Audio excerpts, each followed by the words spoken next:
You're watching BCTV. We're all about Branford.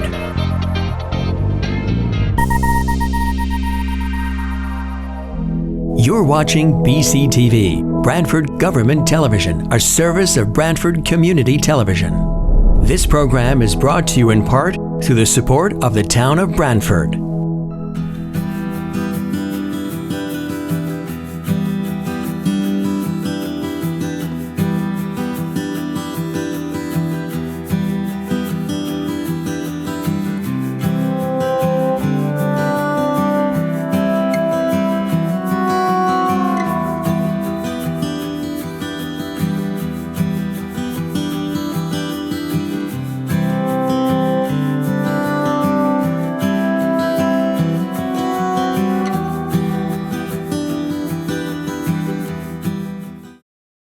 All right, Henry's all set, Jill. We're ready to go. Okay. Just backing up a little bit, can I have an approval for the two meetings, the regular meeting of Monday, November 9th, and the special meeting of Wednesday, December 9th? Bill, you got to call the meeting to order first. I thought we did that. No? Okay. No. I'd like to call this, I thought I did that. The special meeting of the Board of Police Commissioners at Police Headquarters, scheduled for Monday, January 11th at 5:30. We just had traffic that started at 5. So now we're entering the real meeting. Yep. So you want minutes approved? Minutes approved. I make a motion to approve the minutes of the last two. A second. All All in right. favor? Aye. Aye. Aye. Aye. Okay. Report of the chief.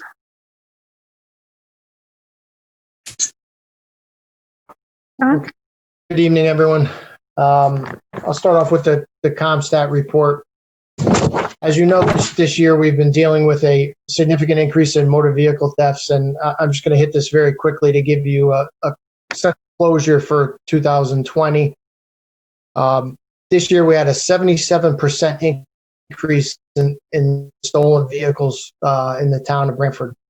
When we look at our population in comparison to other municipalities with similar demographics and population, we were within the range that the other towns are experiencing. So we weren't an outlier as far as this issue wasn't specific to Branford. One key takeaway, and again, in every meeting, you'll hear me say, lock your car, lock your house. In 98% of our stolen vehicles, 98% keys were left in the vehicle. A key or a key fob was left in the vehicle. You know, when we look at this is a crime of opportunity. What can we do to help? Well, again, we encourage the public to lock up. That's one way, because we can stop the opportunity. What's driving this and what's led to this? It's a bunch of factors, but one thing that sticks out for me is, again, we have a very big set of juveniles that are committing these crimes. There's a low probability of arrest because they are crimes of opportunity, and some of the changes to our policing strategies, not that we were going to chase all these vehicles, but, by Connecticut policy now, we can't chase them. A lot of them are repeat offenders. But if there's another takeaway, I want the public who watch these meetings or those that are listening in is we did see an increase in repeat offenders, but now they're engaging in higher risk, more violent behavior. So, please lock your cars. That'll help. But if you do see something suspicious, let us handle it.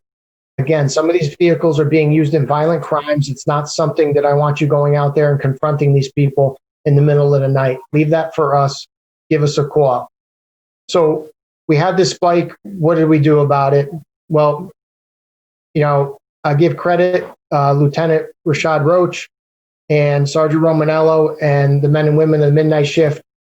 They looked at this in conjunction with our crime analysts. They came up with deployment strategies. I'm not going to discuss it in public exactly what we did, but we instituted a change in how we did some of our patrolling at night. And as of today, we're roughly 30 days in, and we've only had 2. Now, we're not going to take all the credit for that. because there's a whole host of other factors that go into these crimes. I think that their efforts did have an impact. We're going to stick with it. We're going to keep monitoring it. So that's another one of the issues that, we're constantly facing, but that's just a year-end wrap of that. Good news in some other categories of crime, they actually dropped. We expected that with COVID. As far as the forfeiture report, the only expenditure I have is to central equipment. That was for some less lethal technology or less lethal equipment. It's just another item. It's called Ebola wrap. We have several officers who are trained on that. And basically what it is a, lack of a better word, a tether that can be deployed at a range of about 25 feet. It's less than lethal. It wraps around the subject's lower waist or leg area and gives us another tool, specifically when we deal with people who are armed or despondent. It's just another tool in the toolbox that we wanted to provide our people. We rolled out that training, and that's the only expenditure you see from that. In the injury report, I just have one sergeant out with an injury on light duty. Hopefully, we'll see back to full duty in the next month or two. Again, under the CompStat report, I want to just go back. We assisted with a short, brief ceremony, wreaths across America. They came through town like they did last year from Maine on their way to Arlington National Cemetery. Our officers helped out with traffic and getting that convoy through. They did call and they wanted to express their thanks to the men and women of the department for doing such a great job. And, we look forward to that every year. Also, the results of the No Shave November came in. We raised over $5,600. We came in the top 5 out of 82 police departments. So, hats off for the officers who participated in that. Also, in line with that, in personnel, congratulations to Lieutenant Ramey in completing his master's degree in criminal investigations. We all know in this profession how hard it is to balance the work and the educational process at the same time. So hat off to him. Very well done. Also, just a PSA, letting people know, as the vaccine for COVID-19 is in the news and it's in such great demand, please be aware of scams. No one's going to call you to sell you a vaccine or give you a shortcut around the CDC or your local health department. This scam specifically targets the vulnerable and the elderly population. If it's not your health department, if it's not your primary care physician, or it's not the CDC, and I can tell you they're busy enough, they're not going to be calling, reaching out for you. Do not engage with these people, whether it's online, in email, or on the phone. Just let it be. No one's going to be calling you to try to get away with, give you the vaccine at this point in time. We're starting to see more and more of that, so please stay clear of that. Also, I'd like to acknowledge Officer Vitale and Officer Vera. They had a situation down at the point where an unresponsive male was found in the overnight hours.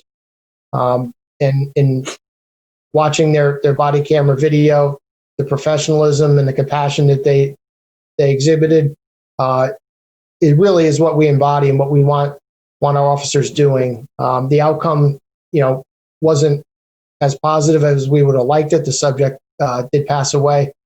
But again, I want to publicly acknowledge them for doing a great job under difficult circumstances, to say the least. Transition into correspondence. Again, another one from Officer Vera, dealing with the citizen who was in need at the time, and we provided a citizen assist, and she wanted to say how pleasant she was to deal with and how much she thanks the Branford Police Department for being there. Also have a correspondence about Lieutenant Ramey from the Branford Food Pantry. As many of you know, they're right in our backyard. Very congested, not the ideal setup. And when they do the distribution during the holidays, it gets very busy. And Lieutenant Ramey worked with them to, make arrangements so that we could do a smooth transition of maintaining the police operations while letting them get through their demand. And he did a great job with that. They wanted to thank us for that. Another correspondence from a mother whose daughter was involved in a motor vehicle accident. She wanted to commend Officer Mike Loftus for how professional, courteous, and respectful he was. She quite frankly said he was amazing and put the daughter at ease and put her at ease, and she wanted to let us know about it. Again, good job to Officer Loftus.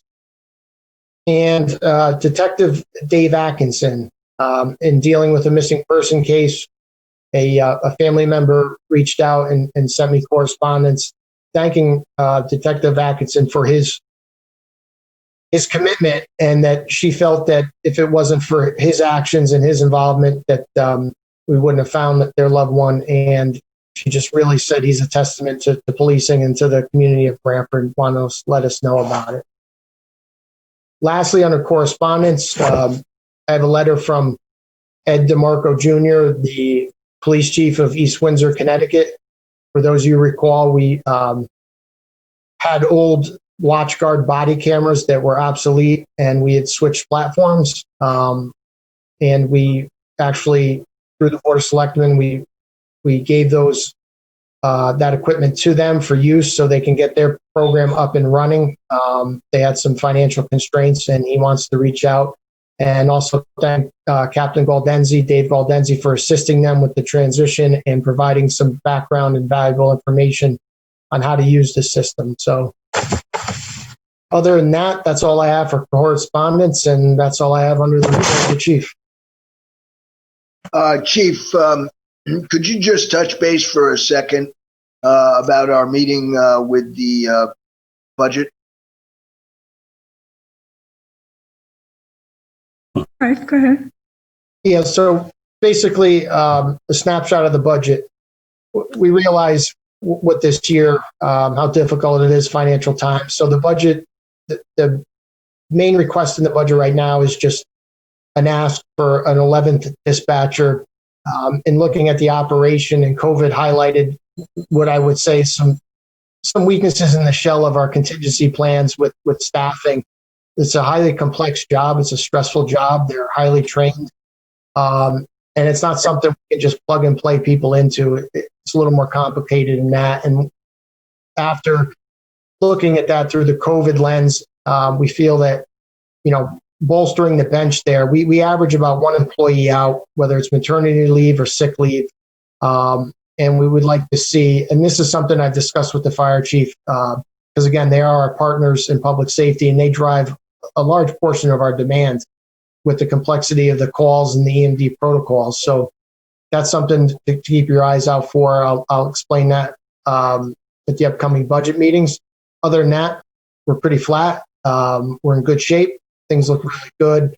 And other than the request of capital for our basic needs, again, our basic needs of 4 line police vehicles, that's about it. Very, very limited ask this year. Thanks very much, Chief. I met with the chief on this just to get up to speed, and I'm very pleased to say I think that we will have a very smooth budget this year. And if I can just add, I neglected to mention on the social services side, I'm going to yield to the deputy just to give a brief overview. We're going to be supporting a proposal related to social services. I'll let him just cover that briefly for you. So the Police Accountability Act, it required us to conduct a feasibility study on the use of working alongside social workers, or actually having social workers respond to police calls for service replacing police officers. We did an extensive study on the subject.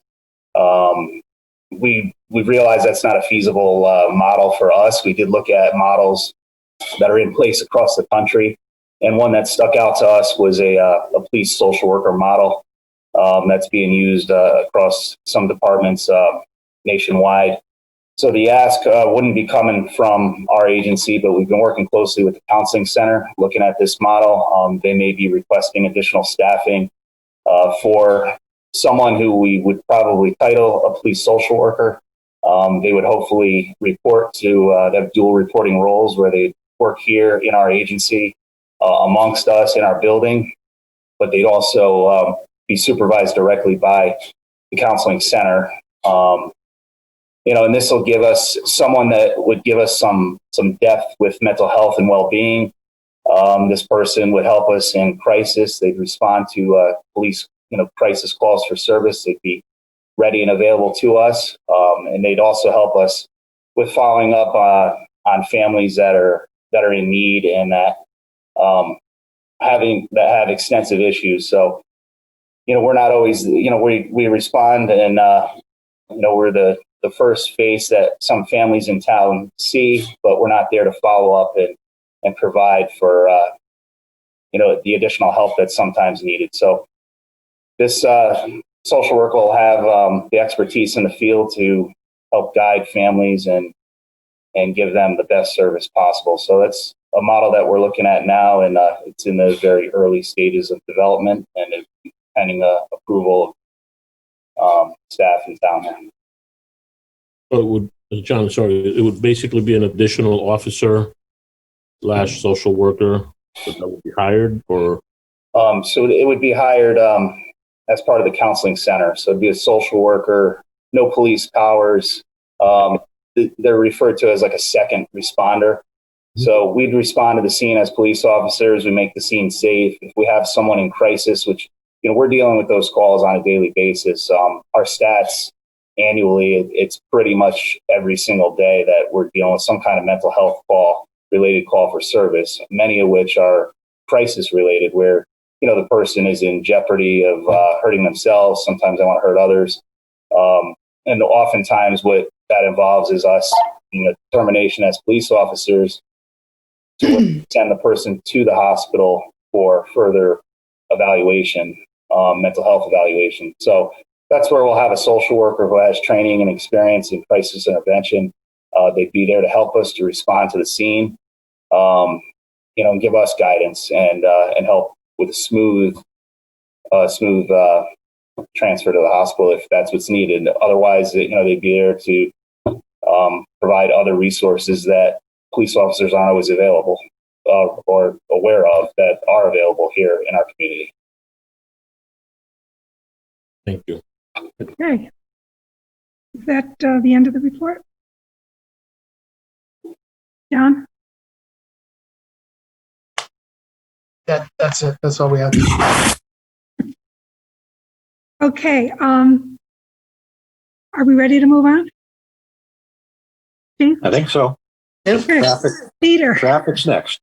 Okay. 4 items, actually 3, but the first item is request for traffic calming, speed hump on Tool Drive, reconsideration of a crosswalk at the intersection of Tool and Weir. We had a committee meeting. What I would like to see is a motion to cancel the approved request for a crosswalk at Weir over Indian Neck Avenue, and a motion to approve a crosswalk from Tool Drive to across Indian Neck Avenue from the north side, or I guess it's the east side, to the west side. So moved, Peter. Second. Is there a second? Yes. All in favor? Aye. Second item, request for no parking along a stretch of Riverview Avenue in Short Beach. And we've looked at it and believe that that is in order. The assistant town engineer agrees with us. It's a very narrow street, especially in a section where it peaks. The Short Beach Association president is in favor of it also, so I would like to have a motion to make a no parking stretch. Lieutenant Rampy and myself will identify the beginning and the end. So moved. Is there Second. a second? Second. All in favor? Aye. Aye. Aye. Okay. Hey, Peter, can I yeah. stop for 1 second? Yeah. The first thing you talked about, we did spend a lot of time talking in committee about speeding along that road. Right. And I just think that we'd be a sin of omission if we did not mention that, in fact, we're aware of that, the chief and the deputy chief are going to explore options for further control of those issues along that stretch of road. Yeah, 100% agreement. Thank you, Rick. Third item, request for traffic calming on Shore Drive. We're going to defer this to the February meeting for any votes. The plan being to meet with the folks down in the Short Beach area who have requested this, just a separate committee meeting, and at that point, come out of it with some recommendations that may require a vote on our part. So there's no action necessary on that at this time. The fourth item is a request for approval on Rogers Street of several traffic calming initiatives. Both the town engineer and the planner, town planner, recommended that we try this. It's being, in essence, initiated in line with additional development that's going to take place down at Anchor Reef. Sounds like there's going to be in excess of 140 total units being built down there. And the concern is that a lot of the traffic will use Rogers Street that does not, the traffic doesn't presently exist. So the plan that they like, and what I'd like a motion for, is the plan that identifies, I think the word was chicane parking. That's where you go from one side of the street to the other. Also a crosswalk at the intersection on Rogers Street with Elm Street. Is there a motion? Yeah, Rick? so moved. And a second? John? Second. All those in favor? Aye. Aye. Aye. That completes the report. Okay. Now we have on the agenda, Peter, do you want to speak about what we talked about here, or do you want to wait for the next meeting or the scheduled meeting that will be sometime this month? Yeah, I'm going to look to schedule a meeting, and I'll have Lieutenant Ramey and myself, Val, and Tony, if he can. It'll be Zoom based. I'll need Trista's help in that regard. Okay. To meet with the folks, and the earliest it would be toward the end of next week. It's most likely going to be the last week this month, January, and then I'll have plenty of folks with. Okay, and so that's when we'll introduce. Okay. I'll let everybody know when it's going to be if you want to tune in, but it's just going to be a committee meeting, and it'll get voted on whatever actions need voting in February. All right. Now, executive session. As we move in the executive session, I just make a request that the commission request that the deputy chief and the candidate Steve Crowley be admitted into executive session for purposes of interviewing certified police officer. I'd like to, so moved. Second.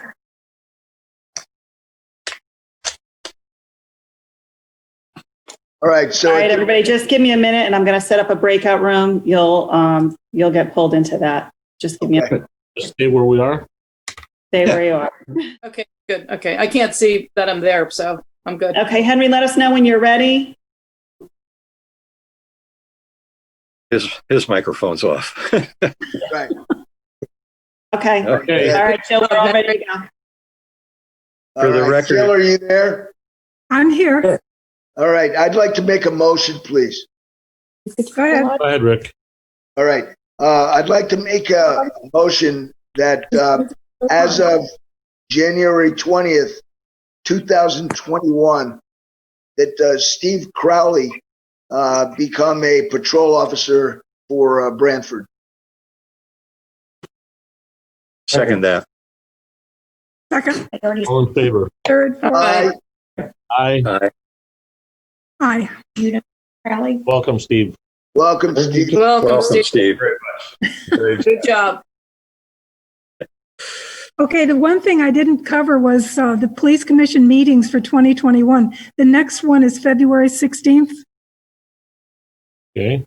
Okay, Did you get a list of, it was in the packet of all the Yeah. police commission Yes. meetings? We I did. got it. Everybody's good with all of it?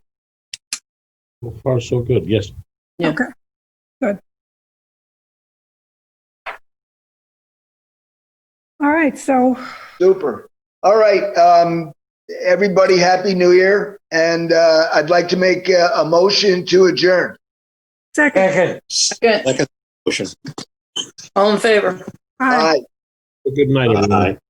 All All right. right. see Good y'all. night, everyone. Good night. Good night. Happy New Year.